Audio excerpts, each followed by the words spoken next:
ایک حدیث میں ہے نبی اکرم صلی اللہ علیہ وسلم سے سوال ہوا، یا رسول اللہ ایُّ المسلمین افضل،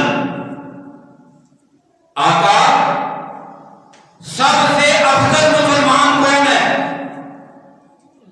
اب اس سوال کو ذرا آپ اور میں ہم اپنے ذہن میں لائیں۔ سوال کیا ہے؟ سب سے افضل مسلمان کون؟ یہ سوال ہے۔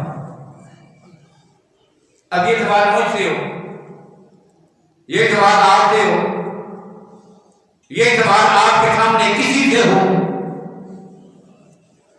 ہم اپنے ذہن میں پھر اس کا جواب سوچیں، کیا جواب دیں گے ہم؟ شاید کوئی آدمی کہتا ہو کہ سب سے زیادہ افضل مسلمان وہ ہوگا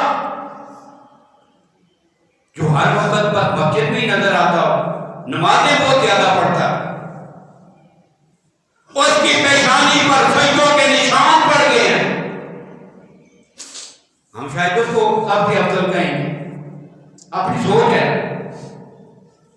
یا یہ کہیں کہ اس نے حج زیادہ کر لیے، روزے بہت زیادہ رکھتا ہے،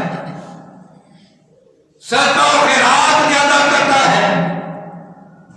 ہمارے جواب کا معیار یہ چیزیں ہوں گی۔ یقیناً آپ بھی میری اس بات سے اتفاق کرتے ہوں گے کہ جب ہم سے یہ سوال ہوگا تو فوراً اس کی نماز کی طرف، اس کے روزوں کی طرف، اس کے حج کی طرف، اس کے صدقات و خیرات کی طرف، اس کی تسبیحات کی طرف نظر جائے گی۔ لیکن آئیے دیکھتے ہیں ہم کہ یہی سوال جب آقا کائنات سے ہوا، اللہ کے نبی نے پھر کیا جواب دیا تھا؟ کہ ذرا وہ جواب بھی سنیں۔